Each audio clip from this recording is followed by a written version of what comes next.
And Dr. Bag, we have you up next for Cucurbit leaf crumple virus. Thank you. So I'm Sudeep, and I'm presenting today about Cucurbit leaf crumple virus. I'm based here at University of Georgia Tifton campus, and to begin with, Cucurbit leaf crumple virus is very limited at this point only to North America, and it is limited to cucurbits or only few Fabaceae family members. It is, as mentioned by others, it is transmitted by sweet potato whitefly and it is in persistent circulative non-propagative manner. We will come back to this in detail later. Where and how it is spread in the US, it was first reported in 1998 in California in volunteer watermelon, and at the same time, it is also reported in Arizona, Texas, and Mexico on different cucurbits. At that time, it is identified as cucurbit leaf curl virus, but later it is confirmed to be as cucurbit leaf crumple virus. Slowly, it moved in next 8 years to Florida, where it was first detected in squash and zucchini. Later in Georgia in 2009 in snap bean, and further it spread to South Carolina in another different cucurbits. Most of the time, it is detected as a mixed infection with other whitefly transmitted viruses, and at this time, it is also more prevalent in the vegetable growing region in the southeast of the US. How does it look like? So this particular virus is begomavirus. It's bipartite. As you can see, it is having two different virion particles, and each particle consists of at least one DNA circular one DNA circular DNA.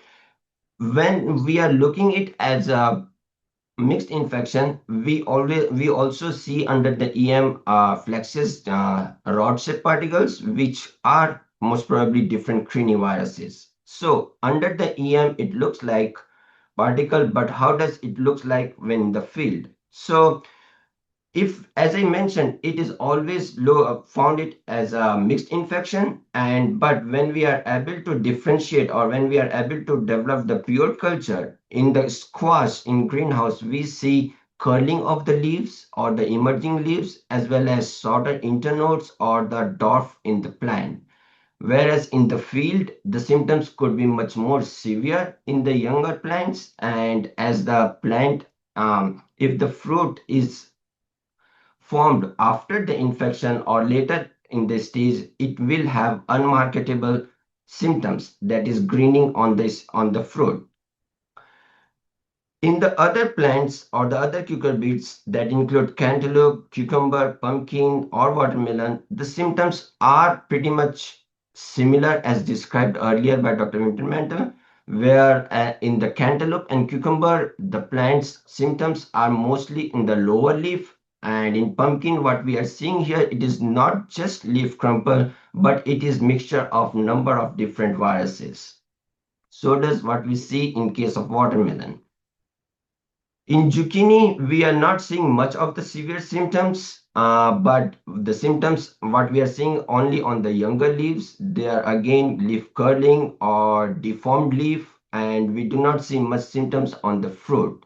When it comes to the yellow squash, if the plant is infected early in the stage, there the fruit abortion is there, and the fruits that are able to develop, they are usually not marketable. Most of the plants in the other cucurbits, they have milder symptoms, and the most severe impact is on yellow squash. How do we detect? Although the symptoms, as mentioned, although the symptoms, we can identify some of the viruses, but for the confirmation, there are different assays that are developed by different researchers. In our case, in our lab, we mainly rely on PCR or the nucleic acid based assay that include PCR, qPCR, or high throughput sequencing. I would suggest to contact your extension service or other agencies in your state or in region to what are the different tools available in your place. How it is transmitted, what is I'm presenting, it is not done specifically on the leaf crumple virus, but it is generally for the Begoma virus. So in this particular case, it is transmitted by sweet potato whitefly, and it is in persistent circulative non-propagative manner. That means once the virus is acquired, the whitefly can retain it for its life and it can transmit it throughout its life period.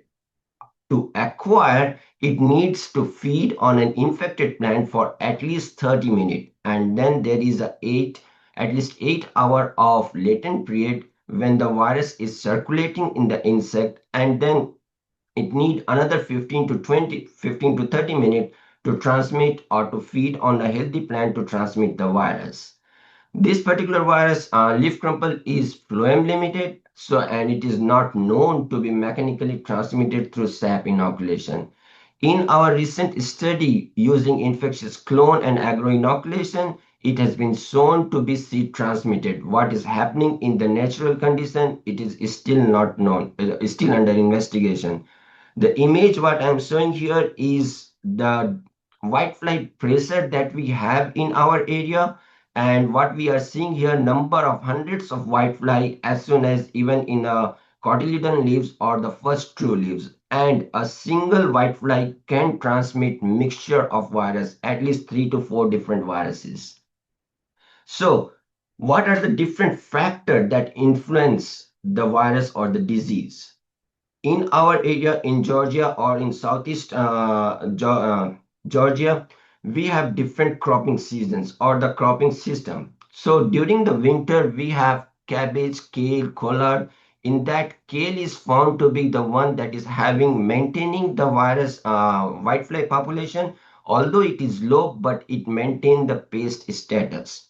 As we move on to the spring, we have cantaloupe and cucumber, which are excellent host for vector whitefly, followed by watermelon, which support a large population, and at the same time we have tomato and eggplant that help in increasing the whitefly population.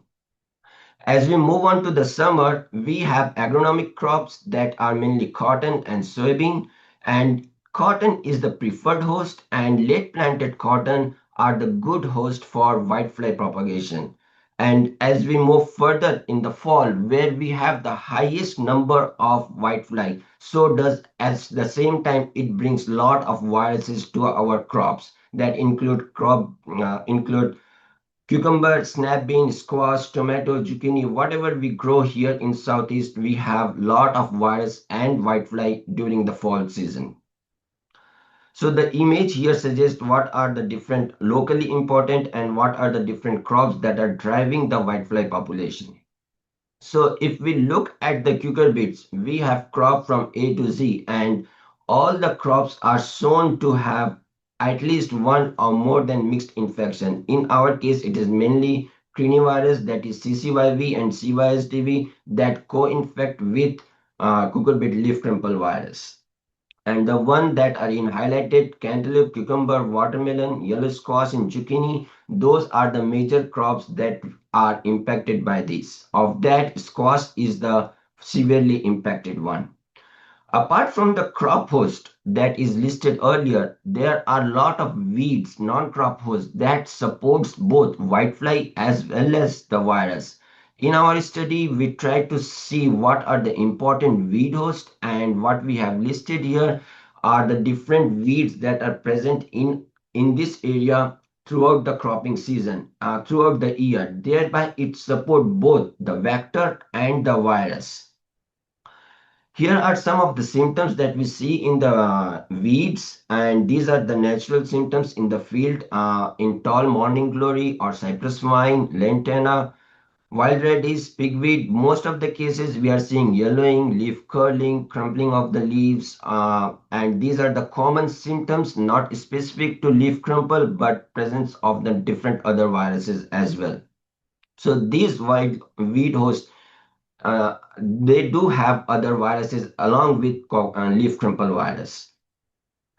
So what are the other environmental factors that can influence both the virus and the vector? So in our area, if we have winter freeze, and if we usually get 10 to 13 days on an average of winter freeze, that help to minimize the adult whitefly, but it has minimum effect on egg and immatures in Georgia. When it comes to hard freeze, which is quite rare in our area, but when it comes, it eliminates the weed or the that are non-tolerant to the cold weather, and it eliminates the volunteers. And during the cropping season, if we have the tropical system or any rain, it helps us in minimizing the adult whitefly. The timing of that tropical system is also useful or helpful, because if it is happening when the crop whitefly is moving from cotton to squash, it is much more useful than helpful than when it is moving within the crop, squash to squash or within other cucurbits. So those are the different environmental factors that influence the vector population in the region. For the management, IPM is the best management practice that we tend to follow, and that include both in-season as well as post-harvest management. For as soon as we are able to detect any vector, it's better to apply the recommended insecticides. And post harvest, it is best to remove the crop soon after the harvest. It can be either physical or it can be using chemical termination. At the same time, weed management is an important factor that would minimize both the virus as well as the vector population. As we grow both cotton and vegetable side by side, if we can manage the defoliation of the cotton when it moves, whitefly moves from cotton to cucurbits, it will be very helpful for the growers if we can timely manage that one. Row cover and mulch, as mentioned earlier, it helps us in avoiding the whitefly population, so does the virus inoculum. For squash and cucurbit leaf crumple, at this time we do not have any commercially available resistance variety, and lot of work is ongoing for screening for host resistance. So for management, we need to have a cross commodity cooperation so that we can target the whitefly population and it will benefit the producer throughout the region. So an example of here how the row cover help. It's last year what we have done the experiment. So this is the row cover that we had, and without row cover, how the squash plants are looking here, as well as after 30 days when we remove the row cover, we see a good plant foliage here compared to the plant that on the left that is highly impacted by the viral disease. So row cover or the IPM strategy can be helpful in minimizing the virus disease as well as the vector population. There are some of the resources that are already discussed here in the form of fact sheets as well as in the postcard, and these are available both in English as well as in Spanish language. Some of the research articles that are published from our lab, and finally, this is my team who is supporting me in this research work and the supports that I get from different funding agencies, including the commodity group and the platform provided by this webinar. I'm thankful for everyone and thank you. All right. Thank you, Dr. Bag.